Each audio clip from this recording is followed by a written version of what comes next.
पाकिस्तान में as pertaining to देसी टोटकास दही अंडा तेल और these things के जो आप सेट के ऊपर लगाएंगे और they can soften your hair लेकिन आपके बालों को ग्रो नहीं करते. So you have soil and you have plants, right? That grow out of the soil. So take the scalp as the soil basically. अगर आपका scalp ही healthy नहीं है तो फिर बाल बिल्कुल सही ग्रो नहीं करेंगे. So what about diet and stress as the tools that they say in scalp? You need vitamin D, you need vitamin B12, you need zinc, you need selenium. People who are vegetarians and vegans, what I've seen, usually they are deficient. If you're styling your hair every single day, if you're using styling products, if you're using a lot of heat on your hair, that will also make your hair shaft brittle. So be very, very careful and mindful of what you do to your hair. Because skin tends to recover much more quickly as compared to the scalp. Your scalp is going to take 9 months to a year to recover. Assalamu alaikum everyone. My name is Yasmin Nasir and I'm the founder of Acufix Cosmetics. Today we're going to be talking about scalp care and how you can care for your scalp to maximize hair growth and minimize hair loss. So without further ado, let's first introduce our guest, Dr. Momina Zahir. Dr. Assalamu alaikum. Would you introduce yourself, please? I think you will do a better job introducing yourself than I have. It's a pleasure meeting you always. So I am Dr. Momina Zahir. I am a certified dermatologist. I've been practicing dermatology for over 12 years now. But I've been practicing as a dermatologist and as an aesthetic physician for the last 5 years in DHA Phase 5 at Skin Studio. So I deal with hair, nail, skin diseases all the time. Plus, hair is a part of my training as well. One of the main reasons that I wanted to do this podcast is that you have a lot of influencers and bloggers, especially if you sort of step out of the country that you're in and you look in the global space. A lot of bloggers and channels have come up that actually do a pretty good job explaining skincare and the do's and don'ts. But unfortunately, there's a very big gap in the hair care space. You don't see a lot of that. So that's one of the primary reasons that I really wanted to do this video. Yeah, so let's start with a discussion around the anatomy of the scalp. So can you sort of explain to everyone viewing, what's going on in the skin of the scalp and how our hair really grows? So basically your scalp skin is an extension of your facial skin, right?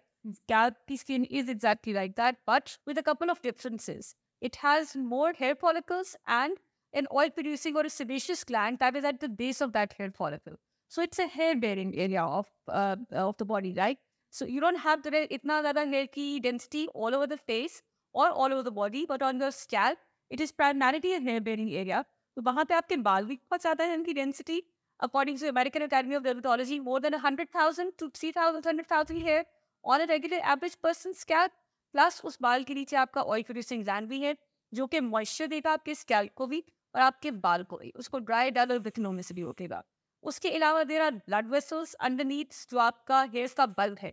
यानी आपके बाल की जो जड़ है इस तरह वैसे जड़ है उसके नीचे there are blood vessels, double blood vessels जो कि उसको सारा खून प्रोवाइड करती हैं जिससे बालों की ग्रोथ होती है. सो हम जो कहते हैं ना कि सिर्फ सर पे मालिश करने से बाल आने शुरू हो जाएंगे. It's basically the massage increases the hair circulation to your scalp जिस वजह से बाल आपके कुछ बेहतर लगा.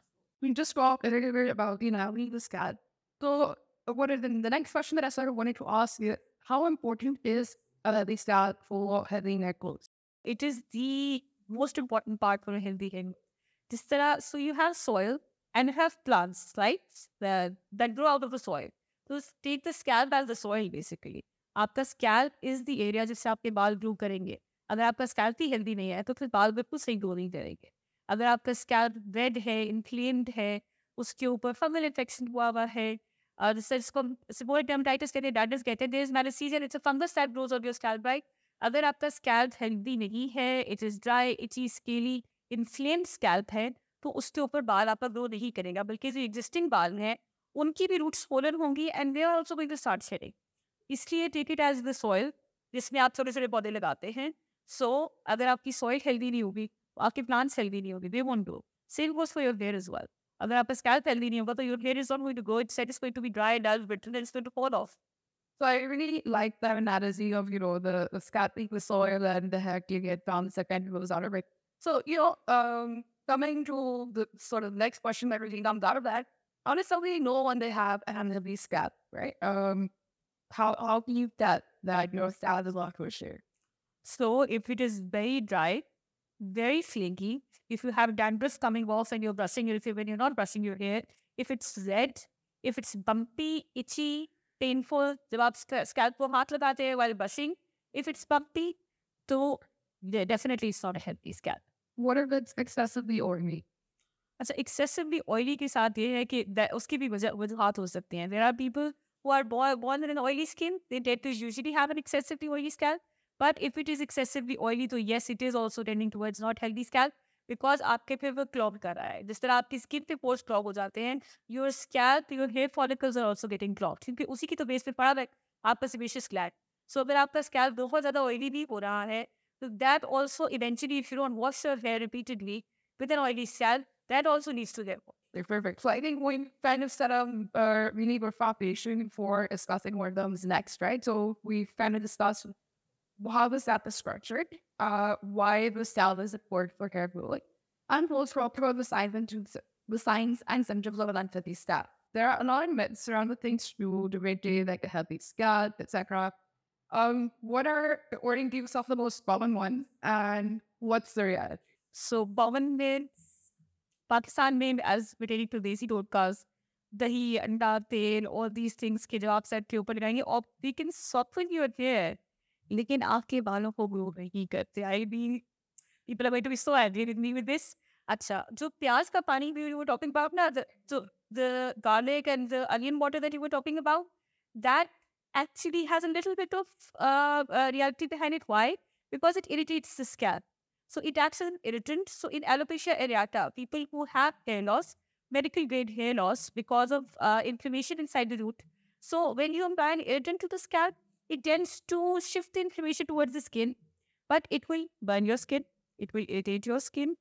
That is how it will create new hair growth on that hair area.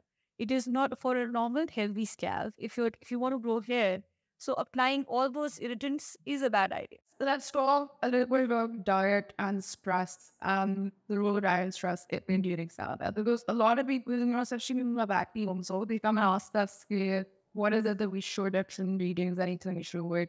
So what about diet and stress and the rules that they play in scalp? So diet and stress actually play a very, very important role. If you're not taking a good, healthy, balanced diet, which does not have proteins and vegetables and fruits in it, then you will not have good, shiny hair, or you will have dry, dull, lusterless hair. So the main ingredients that are important is proteins. Yes, so proteins you'll get from meats, you'll get from eggs, you get them from beans, but you need vitamin D, you need vitamin B12, you need zinc, you need selenium, you need all these, and wanting to popular belief, a little bit of biotin. You don't need that super biotin that everyone is reporting. Biotin usually only increases the hair length, does not do anything for hair thinning or hair fall. That is what I always tell people. It tends to worsen your acne, but it is not going to increase. It is going to increase your nail length and your hair length. It is essential, but not that essential for new hair growth. So you need to eat fruits, vegetables, green leafy vegetables. In Pakistan, you can get spinach. You can't get every berry, but you can get strawberries these days. You can get a lot of nuts. So you need to have nuts, seeds, proteins in your diet for a healthy scalp and for a healthy hair growth. Stress. So any kind of stress in your body. If you're having job stress at work, if you're having stress in the form of any illness, if you get sick, if you get typhoid, dengue, evidence-based studies have proven that people who got COVID, 98% of them faced mild to moderate to even extreme hair shedding. That's called teloral effluvium. Your growth cycle, so the hair, when it is in the growth cycle, is called anagen. It goes from the anagen to the shedding phase, which is the telogen phase. It sheds all of a sudden. So you face all these things if you're not well, if your body is under stress. Mental stress, as well, we don't talk about it, but chronic mental stress can lead to a lot of hair thinning and a lot of hair fall. So that is also very important. You need to keep your mental health in check. You need to have and physical stress. So if you're putting your body through a very grueling schedule and not resting, not getting enough sleep. Sleep, I think, is something that's very underrated these days. If you're not taking enough sleep, it is going to mess with your hairs, your skin, your overall body. So sleep, and it does not need to be 6 hours ki sleep. It needs to be at a regular fixed time. You need to be in bed by 10 p.m. I tell people if you're sleeping at 2 or 3 in the morning, and even if you're getting a 6 hours sleep, your normal circadian rhythm, your body's hormones, they all get messed up if you're not taking good sleep, and regular sleep patterns are very important. So you mentioned, sort of getting enough protein and protein coming in through things like eggs and meat and all of that. What are your thoughts on veganism and vegetarianism?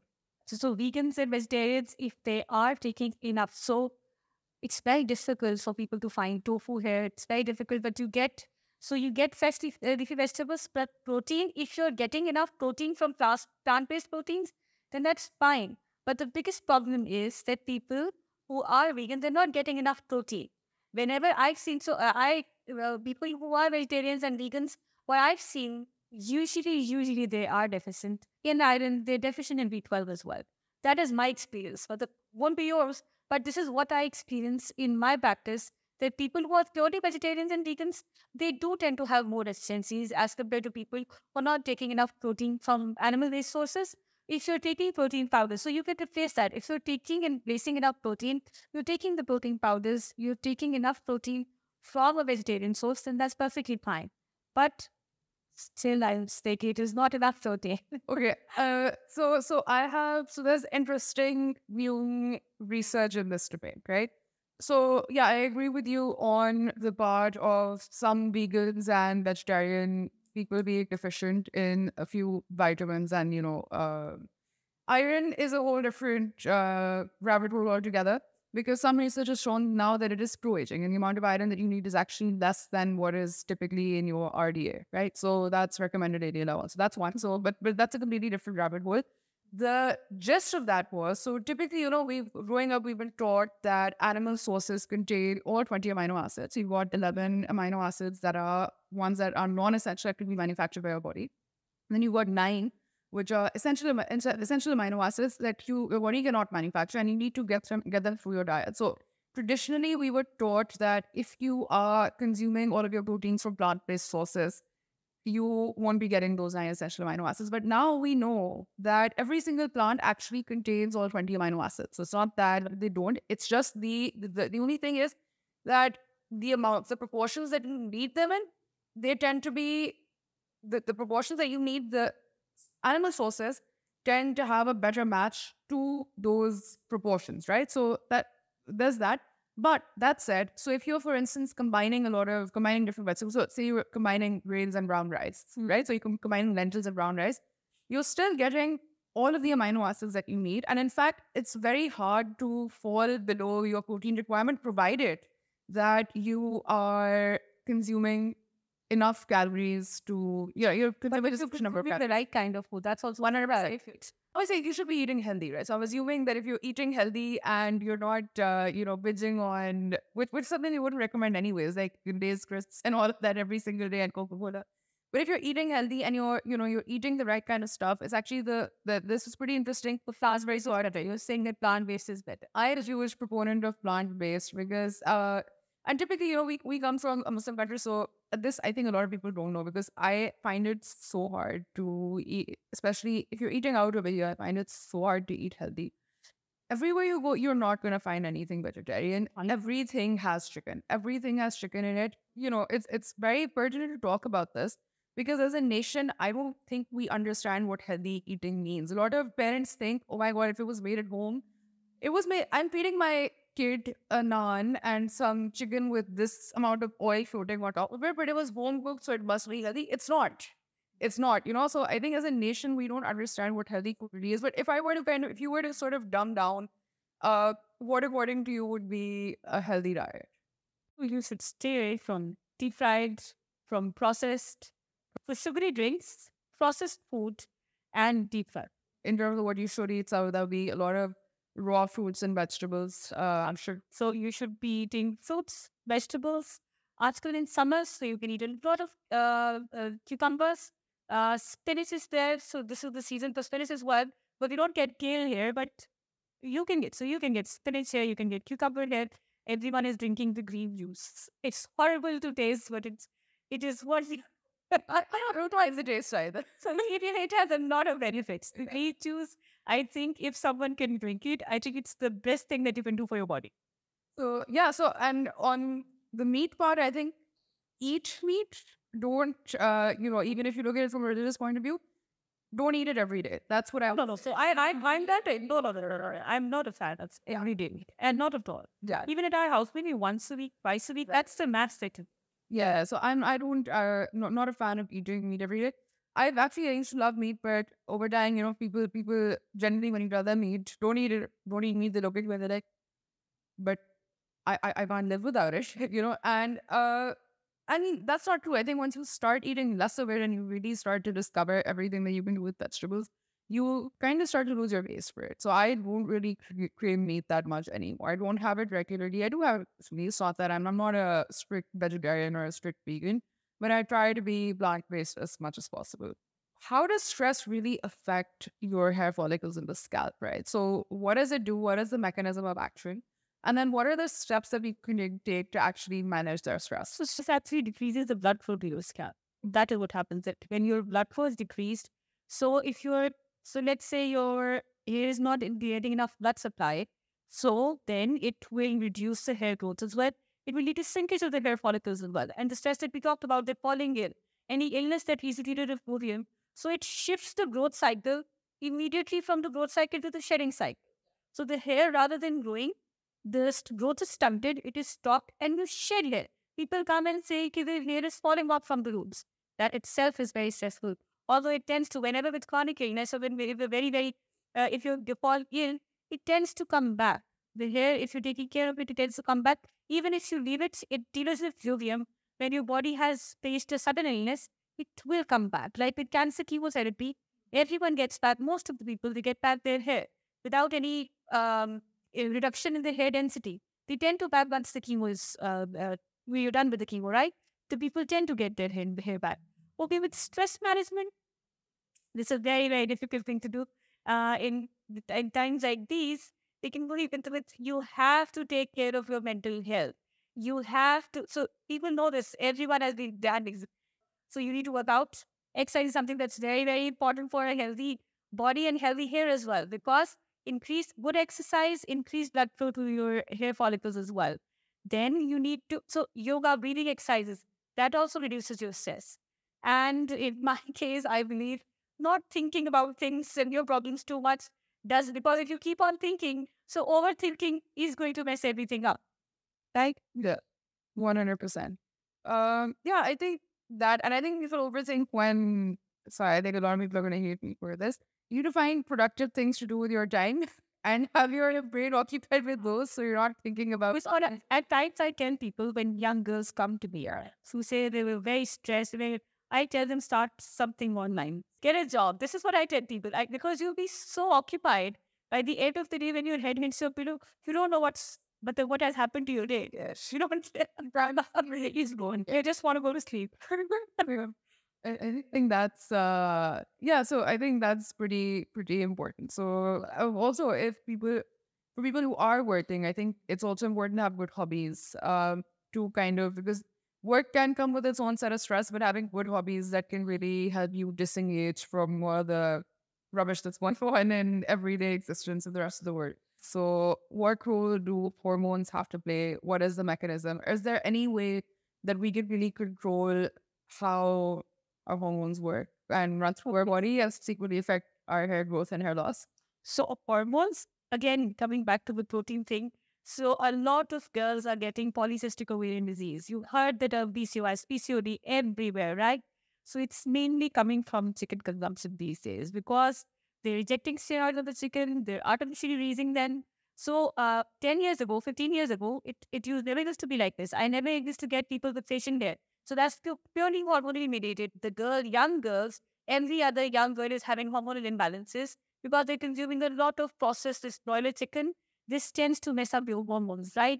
Your sleep cycle messes your hormone. Again, I come back to the sleep. Sleep is very important. A set pattern of sleep fixes a lot of things inside your body. It fixes your overall health. It fixes your health. So you need to sleep at a regular time. Your sleep cycle needs to be well with hormones.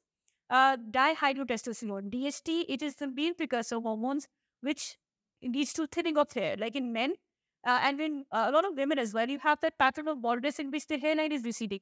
The temples are going back. The frontal hairline is going back. That's hormonally mediated hair loss, right? That is because of testosterone and dihydrotestosterone. The dihydrotestosterone is a male hormone, predominantly a male hormone, that women can have in their body as well. That is something. And so fixing your sleep cycle, not eating a lot of processed food, not eating a lot of meat and junk, does tend to fix your hormones as well. And yes, but the exercise, sleep patterns, thyroid. So your thyroid disease also plays a very, very big role in your hair thinning, hair fall, dry, dull, brittle hair. So all these hormones, they play a role.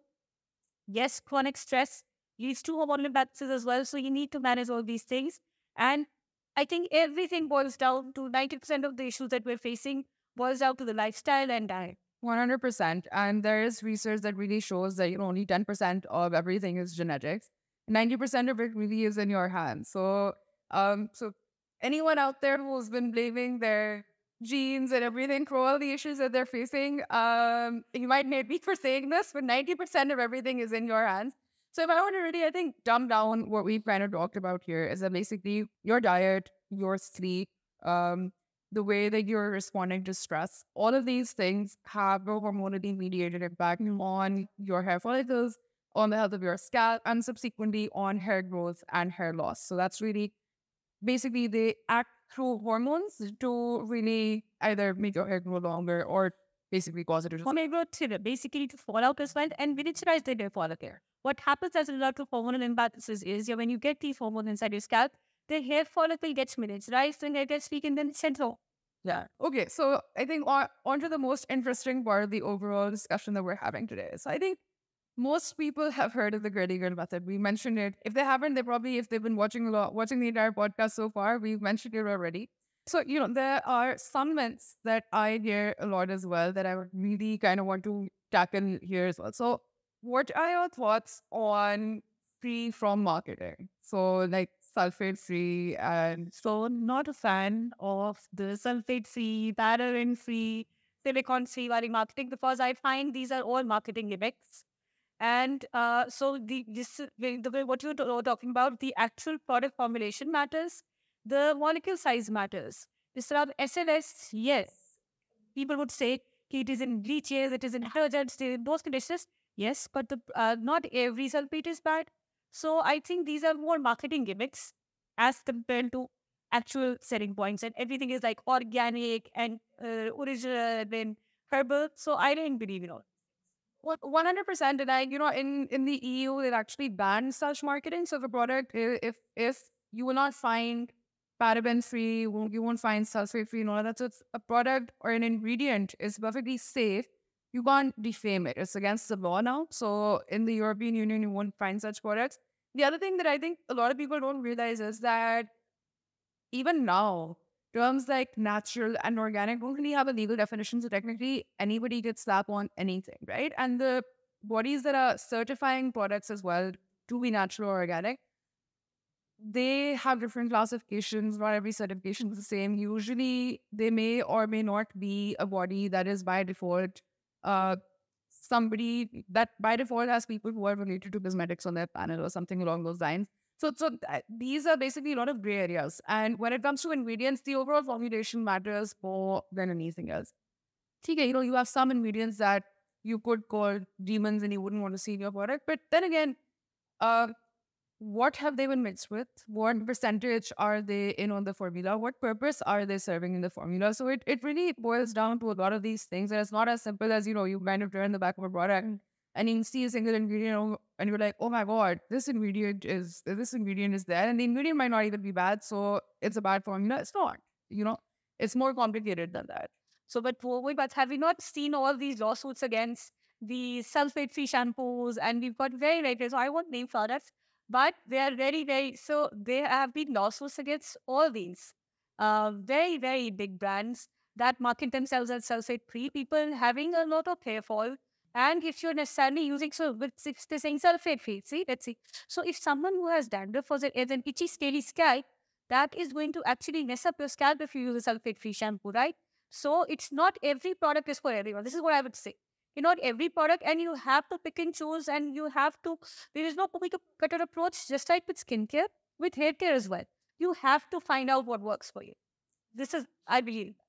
That is right. And another thing people don't realize is on the topic of sulfate-free, that you can create a very harsh and horrible product without using any sulfate. So just because it's sulfate-free doesn't mean that the product is by default good.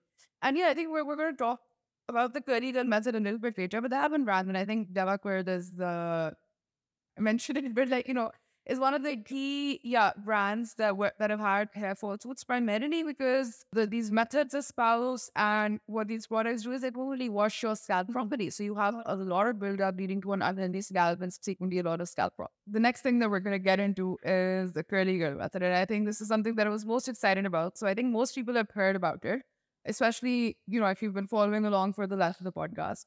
But nevertheless, just to quickly remind everyone what it is, it's basically this hair care approach that emphasizes, things like the stuff that we discussed, natural, sulfate-free hair care products, no shampooing, and techniques that basically include things like co-washing, so using conditioner as your shampoo, and then, scrunching hair with a microfiber towel to enhance your curl pattern, and using diffusers instead of hair dryers to, sort of avoid heat damage during styling. So that's basically the thing. So I have tried the curly girl method, but I would want your 2 cents on what you think.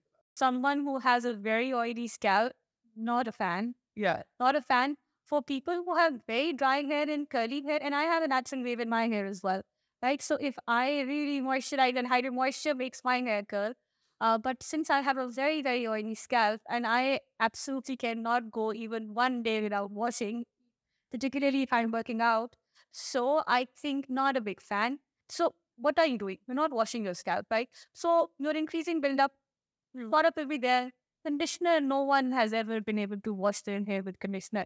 Yeah, so I think I agree with you there. So not to sort of demonize everything that the method really espouses, I think there is some merit to some stuff like using a gentle microfiber towel to kind of absorb the moisture from your hair, not being aggressive with it to damage it, yes. But when it comes to really just not washing your hair or trying to use conditioner to wash your hair or anything like that, that stuff I am not a fan of, and I've tried it. And no, it doesn't wash your hair. It causes your hair to become disgusting and greasy. And it's very easy to see how that could lead to an unhealthy scalp and create the ideal, environment for yeast and fungi and everything to literally overgrow and really negatively affect the health of your scalp. So that's my 2 cents on it. Okay, so the $1 million question then. How often do you shampoo your hair, and how often do you recommend that people should actually shampoo their hair? So people come to me who say they wash their hair once a week or maybe once every 8 days. I wash my hair almost every day, but anywhere between 3 times to 5 times a day in summers. But I ever did. No, 5 times a week. 5 times a week. But I am an everyday washer. People kill me for this, but I wash my hair almost, maybe not on Sundays when I'm off, but if I have to go work, so I almost wash my hair every day. So I wash my hair every day without this thing, because I think, especially because I exercise as well, and when I get sweaty and it feels kind of gross if you just don't wash your hair and you let it be. But even otherwise, generally, unless I think you have a super, super dry scalp, I think it's generally a good idea to just wash it every day. If you have a dry scalp, I think then every second day. But I've 3 times is over. 3 times. 3 weeks, every second day, Every second before. Second day is fine. Yeah, So it's fine. But I would generally, for myself at least, I wouldn't really push it more than that, because I think it's the same thing. Like if you tell somebody not to wash their face, they're going to look at you and be like, "Are you for real?"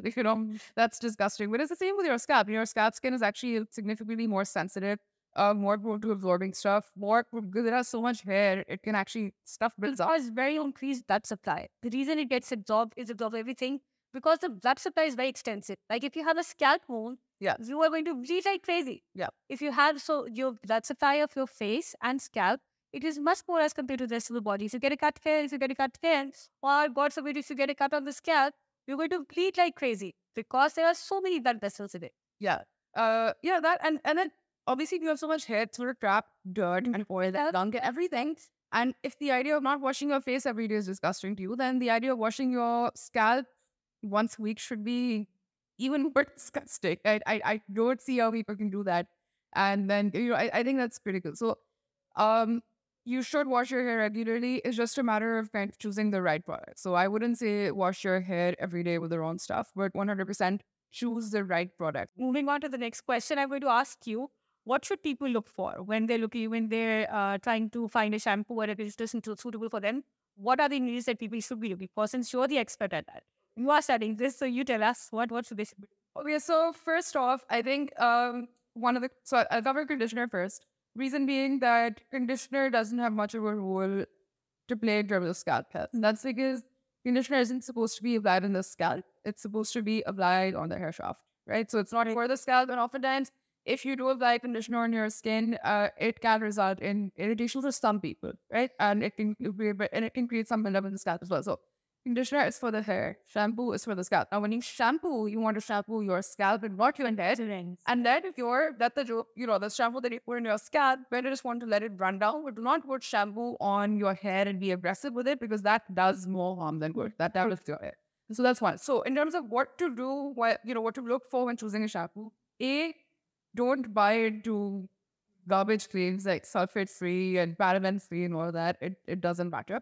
One ingredient that I do tend to be a little bit wary of if it is high up on the ingredients list is specifically just sodium lauryl sulfate, because sodium lauryl and laureth are two different product compounds altogether. They're two different raw materials. So specifically sodium lauryl sulfate, because that is very small molecules that, if it's at a high concentration and stuff, it can benefit the skin and it can cause irritation. So that is one ingredient that I get to be a little bit wary of. That said, some people come and say, that things like it causes cancer and all that. That's garbage. That's not. It can just irritate the surface of your skin, and that's pretty much it. But that's not something you want either. So that's one. The other thing you want is something that is gentle. So if your scalp is kind of feeling, if it's a product that you feel like if you use it every day, it irritates the skin on your scalp and it causes your hair to dry out and all of that, that's an indication that it's damaging your hair. If it's damaging your hair, it's also probably damaging your scalp. It's too harsh.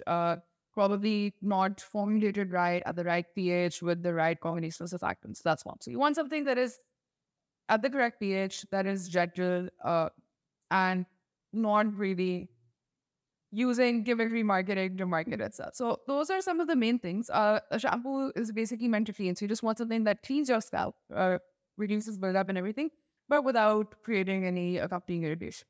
So that's a general thing. So I think people might, ask me, okay, what ingredients to look for and not look for. And honestly, that just isn't the entire combination that either. So if anybody who's coming and say, look for this, don't look for that, just natural or that, they're oversimplifying it, shows an alternative mistake. So that would be my, right? Any further? So give me one what should we think of? What should be a shampoo for you and I get chat?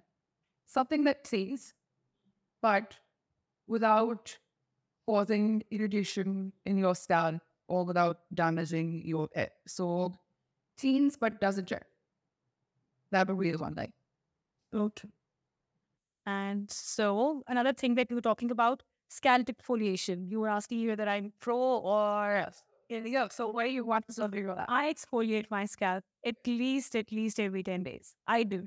I use this. So people are using AHAs and BHAs to exfoliate the scalp these days. So I am also using a BHA exfoliant these days every 10 days to just cleanse my scalp. So I have done that. I've actually working on a salicylic acid shampoo. We were initially going to start out by launching an acne napper. But then I actually asked a customer, what's your most pressing concern? I feel like even more common than that is damage. So that's what I decided to tackle first. But but before I got to the damage one, I actually already developed an anti-dandruff shampoo. It's a salicylic acid-based shampoo, so it's not just for people who are dandruff, but you can use the scalp. It's basically clarifying. So it's a clarifying shampoo, because everyone who's using, so people are using dry shampoos every single day. People are using a lot of product on the hair. Another thing that I wanted to mention, we were talking about. So if you're styling your hair, and what causes a lot of hair fall and hair damage, if you're styling your hair every single day, if you're using styling products, if you're using a lot of heat on your hair, that will also make your hair shaft brittle.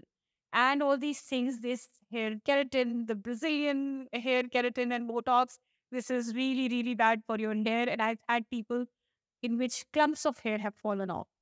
So be very, very careful and mindful of what you do to your hair, because skin tends to recover much more quickly as compared to the scalp. Your scalp is going to take 9 months to a year to recover. Minimum. That's the minimal time that it is going to take to recover. People think it's going to come back in a month or so. It doesn't happen that way. You can fix the skin, start fixing it in 4 to 6 weeks' time. But that is not the case with your scalp or your hair. It takes years and years to bring back your hair. So be very, very careful, be very mindful of what you're putting on your scalp and on your hair shaft.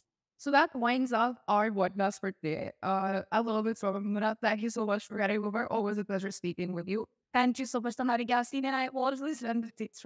So I hope you enjoyed today's podcast. Please don't forget to comment and subscribe.